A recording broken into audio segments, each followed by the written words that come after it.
Thank you for joining me this afternoon, and I'm going to read some verses to you from the book of 1 Thessalonians, chapter 4, and start reading at verse 13. This is the Apostle Paul, or his name in Hebrew is Shaul, and he writes in verse 13, he says, "But I would not have you to be ignorant, brethren." Now, right off here, he doesn't want us to be ignorant, and unfortunately, there are a lot of people that are ignorant. Now, when I say the word ignorant, that's not a bad word.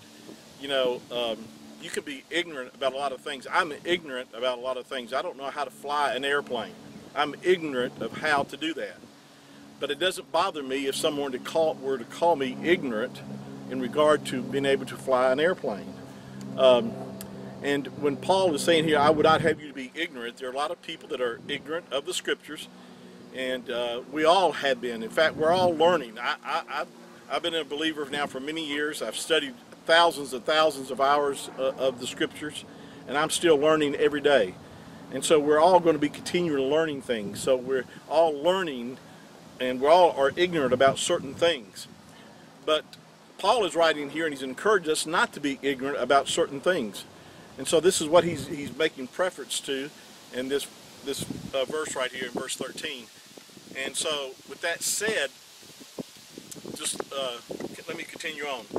It says, "But I would not have you to be ignorant, brethren, concerning them which are asleep," or those that have died. In other words, he's saying, I don't want you to be ignorant about this fact, of those that have died or before us, that you sorrow not, even as others which have no hope.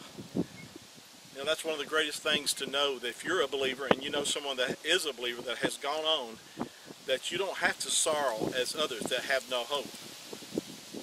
And then verse 14 says, "For if we believe that Yahusha," that's the Mashiach, that's the Messiah's name in Hebrew, Mashiach, Yahusha, "died and rose again, even so them also which sleep in Yahusha." Now, your English translation, of course, uses the word Jesus, but we know his Hebrew name is Yahusha, if you listen to other teachings that I've done. And that even so them also which sleep in Yahusha will Yahuwah bring with him. Now, the word here, God, is used in English translations, and again, if you listen to my teachings in the past and others, you understand that the word Lord and God has been used as a substitution for the Creator's name in many places of the Scripture and replaced. And so we know that his name is Yahuwah. And that's why I put his name back in the Scriptures where it should be, so you have the proper understanding of the Scriptures. So anyway, with that said, it says here that if we believe that Yahusha died and rose again, we also believe that he'll bring with him those that have died, before us. And it's talking about bringing them back with him.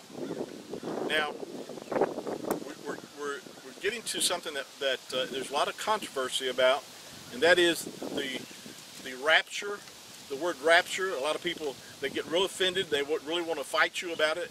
And I'm not going to argue and fight with you about it. I'm going to just read what the Scripture has to say, and then you make up your mind whether you choose to believe or not to believe. That's your freedom of choice. And but Yahuwah, for those that have ears to hear, some people don't have ears to hear. They want to just follow their own tradition or their own way of thinking without being led by the Ruach, not being led by the Spirit, in order for the Ruach to teach them the word of Yahuwah. Now, I won't continue reading here. Verse 15 says, "For this we say unto you by the word of Yahuwah, that we which are alive and remain unto the coming of Yahuwah shall not prevent or go before them which are asleep."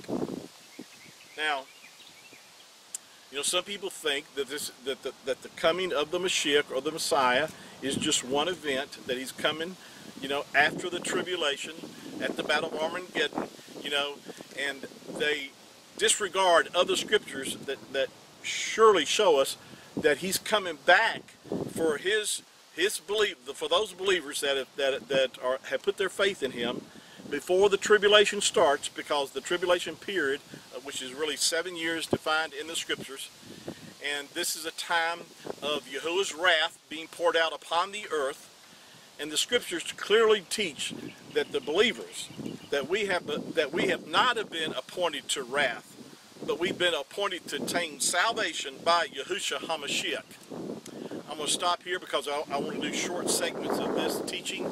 There'll be quite a few that I need to do, so just keep listening in, and I'm going to stop here for right now, and we'll pick back up in our next session. May Yahuwah continue to prosper you and bless you in all things. Shalom.